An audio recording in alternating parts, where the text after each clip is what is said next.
नमस्कार, आप सभी का स्वागत है। मैं हूं अनुराग। टीका किसका लगाएं? मतलब कोरोना का टीका है। टीके का विज्ञान क्या है ये तो अलग विषय है, अभी कंपनियों को समझ लीजिए। ये जो टीका है यही आतंकवाद का रूप बन गया है। भारी बात है, सुनने में कोई बहुत अच्छा नहीं लगता, लेकिन देखिए टीके की राजनीति ऐसी है कि उसके जरिए कितने देशों को दबाया जा रहा है। हम जो बात कर रहे हैं ये एक दुनिया की सबसे बड़ी दवा की कंपनी है, उसी की कर रहे हैं। जी हाँ, आज हम फाइजर की बात कर रहे हैं। फाइजर का टीका आप जानते हैं भारत में तो है नहीं, क्योंकि डीसीजीआई ने अभी तक उसे अनुमति नहीं दी है। पहले उन्होंने एप्लीकेशन डाली भी थी, बाद में जब हमने कहा कि भाई आप जरा टेस्ट और कर लो, भारतीयों के हिसाब से भी कर लो, और उनकी कुछ शर्तें ऐसी थी जो हमने हटाने को बोली, तो कंपनी ने अपनी एप्लीकेशन ही वापस ले लिया। आपको पता होगा कई राजनीतिक पार्टियों ने, देखो राजनीति पर चर्चा करना अच्छा नहीं लगता, पर उन्होंने कहा कि भाई आप जो है इस फाइजर के टीके को मंजूरी दो, पर जब नहीं मिली तो वो चली गई। शर्तें क्या थी? शर्तें ये हैं क्योंकि कई देशों ने फाइजर का टीका लिया है और देश क्या सरकार, सच बताएं तो एक तरीके से सभी गिरवी रख लिया। कैसे? वैसे ये हम अपने मन से नहीं बना रहे हैं, एक एडवोकेसी समूह है जो दुनिया में इन सब चीज़ों पे नज़र रखता है। फरवरी 2021 में उसकी रिपोर्ट आई। अब वो रिपोर्ट क्या कहती है कि फाइजर अगर अपना टीका देगी, और वो हम पे भी शर्त रखी थी उन्होंने, तो अगर कुछ गड़बड़ी हो जाती है, कोई साइड इफेक्ट होते हैं, किसी की मृत्यु होती है, कुछ भी होता है, तो लायबिलिटी, जिम्मेदारी फाइजर कंपनी की नहीं होगी। क्यों नहीं होगी भाई? लेकिन उन्होंने यही शर्त रखी जिसे और देशों ने मान लिया है। बात करें खासतौर से ब्राजील ने मान लिया, कोई लायबिलिटी नहीं होगी। आप कहीं और से कोई भी टीका जो है फाइजर जो है उसकी मंजूरी के बगैर नहीं ले सकते। फाइजर का टीका आप दान में भी नहीं ले सकते, खरीदना पड़ेगा। और क्या रेट होगा, सप्लाई डिले हो जाती है उस पर भी आप कुछ नहीं बोल सकते। फाइजर तय करेगा कब दे रहा है, कितना दे रहा है, उस हिसाब से किसको लगना है। मतलब सारी चीज फाइजर के हाथ में रहेगी।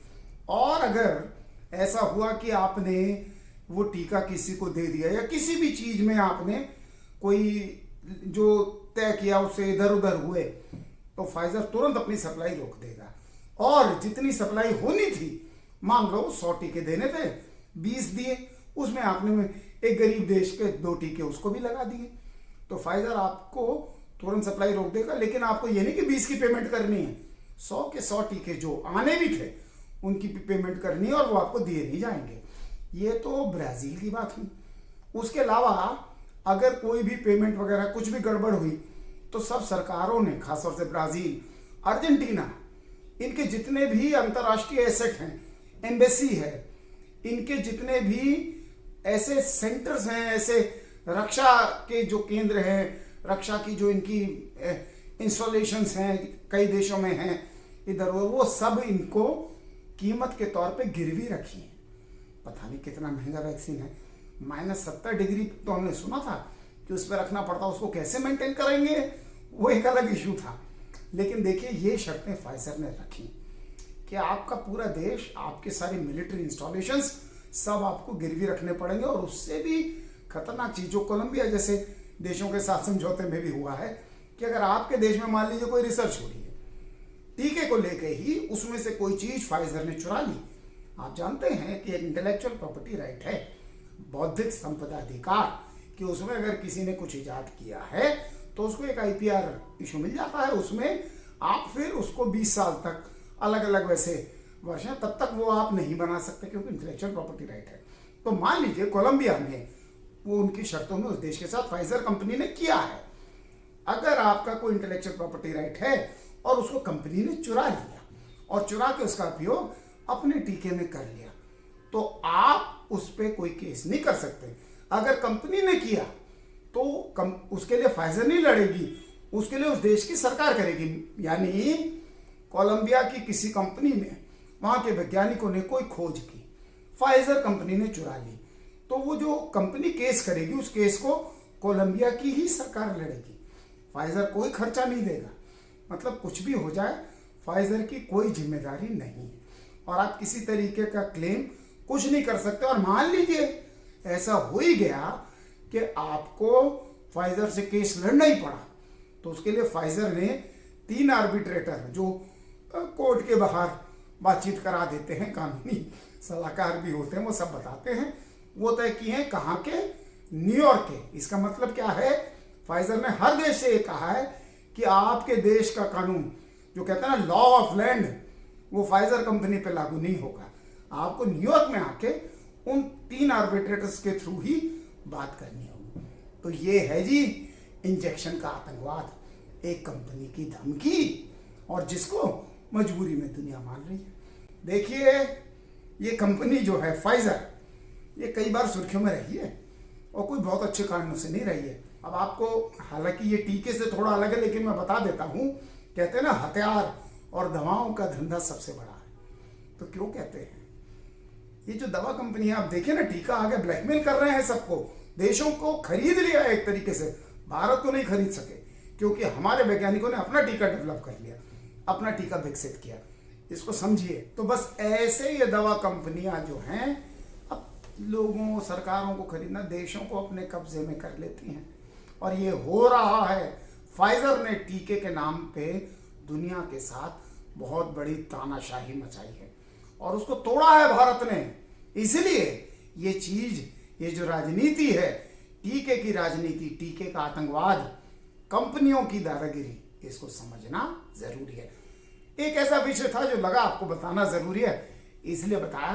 तो चलिए अब आपसे जो सवाल पूछा था उस सवाल का जवाब देते हैं और आज का सवाल पूछते हैं। हाँ जी, तो हमने आपसे सवाल पूछा था कि ये जो 3D प्रिंटर है, जिससे हमने कहा कि दुनिया बदलने वाली है। देखिए बड़ी अच्छी जानकारी मिली कि अफ्रीका में मलावी जो जगह, वहाँ पर 3D प्रिंटर के जरिए पूरा गांव तैयार किया जा रहा है। एक अस्पताल जो है वो बना लिया है। अब ये प्रिंटर हमारे घर में रखा प्रिंटर नहीं होता है, बड़ी बड़ी मशीन होती है, सीमेंट वगैरह सब लगता है, ब्लॉक्स लगते हैं और पूरा घर घंटों में कुछ तैयार हो जाता है। तो जो गांव बनाने में सालों लगते थे वो कुछ ही दिनों में तैयार हो जाएगा।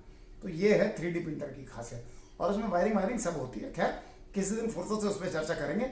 अभी जो सवाल था उसका जवाब दे दें कि भाई 3D प्रिंटर सबसे पहला किसने बनाया था, और सभी ने जवाब दिया। सबसे पहले मोहम्मद हारिस हुसैन साहब जो हैं यही जवाब देते हैं और उन्होंने दिया, उन्हीं का जवाब पढ़ देता हूँ। उन्होंने बिल्कुल सही बताया। चार्ल्स हल जो थे, इन्होंने ही इसको आविष्कार किया था।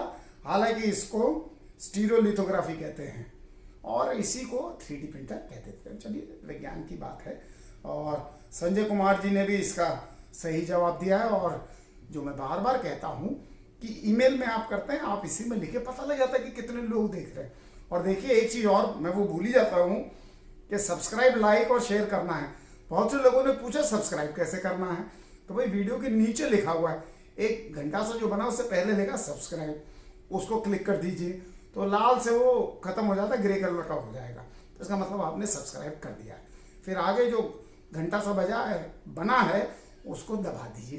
तो उसको जब दबाएंगे तो जो भी अपडेट होगा वो आपके पास आता रहेगा। और शेयर तो आपको करनी है अगर पसंद आ रहा है। देखिए अगर नहीं पसंद आ रहा है कुछ भी चीज़ तो बता दीजिए, कुछ और सुझाव देना चाहते वो भी दीजिए। और आज का सवाल पूछ लेते हैं। तो आज का सवाल जो है थोड़ा ऐसा है कि आप सबने पढ़ा है, जिन्होंने नहीं पढ़ा है वो पढ़ लेंगे और जान जाएंगे। देखिए ये बताया जाता है कि हमारा जो सौर मंडल है उसमें 9 ग्रह हैं। गलत बोल दिया, प्लूटो बाहर हो गए, 8 है। तो ये जो 9 ग्रह, इनके नाम बचपन से लोग याद कर लेते हैं पूरा अच्छी तरह। 4वीं 5वीं के बच्चों को याद होता है। Mercury, Venus, Earth, Mars, Jupiter, Saturn, Uranus, Neptune, Pluto बेचारा बाहर हो गया। हाँ जी, तो ये बताइए कि इसमें सबसे गर्म ग्रह कौन सा है और क्यों है? हमारे सौर मंडल में सबसे गर्म ग्रह कौन सा है और क्यों है? यही आज का सवाल है। उम्मीद है कार्यक्रम आपको पसंद आया होगा। आपसे विदा लेते हैं। नमस्कार।